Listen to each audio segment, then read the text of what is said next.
ఎలా ఉందన్న ప్రభుత్వ పనితీరు బాగానే ఉంది, ఇబ్బంది ఏం లేదు. ప్రభుత్వం బాగానే చేస్తుంది. అభివృద్ధి పథకాలు ఈ ఇస్తాను అన్నాడు, అన్ని కరెక్ట్ గానే ఇస్తున్నాడు, ఇబ్బంది లేదు. వాలంటీర్లు కూడా నెల నెల చేసుకొచ్చి ఇస్తున్నారు. ఇంటికి బియ్యం అన్నారు, ఇంటికే వచ్చి ఇచ్చిపోతున్నారు. దాంట్లో అభ్యంతరం ఏమీ లేదు. ప్రభుత్వం మటుకు బాగానే చేస్తుంది, దాని గురించి ఇబ్బంది పడాల్సిన పని లేదు.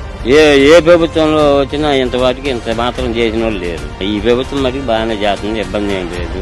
ఏదైనా మళ్ళీ వచ్చినా గానీ ఈయనే వస్తాడని మేము అనుకుంటున్నాం. ఈ పథకాలు ఓన్లీ వైసీపీ పార్టీ వాళ్ళు మాత్రమే వాళ్ళకే ఇస్తారంట కదా. ఎవరన్నారు? ఇప్పుడు వైసీపీ వాళ్ళు ఈ దారిని ఉన్నాము, టీడీపీ వాళ్ళు ఆ దారిని ఉండారు. వాళ్ళు ఇంటింటికి పోయి ఇస్తున్నారు, వాళ్ళకి ఇళ్ళకి పోయి ఇచ్చేస్తున్నారు. బియ్యం కావాలంటే వాళ్ళ ఇళ్ళ ముందుకే పోయి ఇస్తున్నారా?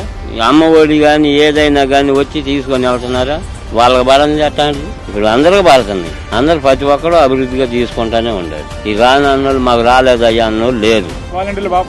వాలంటీర్లకు అసలు ఇబ్బంది లేదు. వాలంటీర్లు మటుకు వాళ్ళు 50 ఇల్లు వాళ్ళు ఎవరు వాళ్ళు చల్లారేదలకు చేసుకొచ్చి ఇచ్చి వెళ్ళిపోతున్నారు. ఏదైనా మళ్ళీ జగనే వస్తాడు సీఎం గా.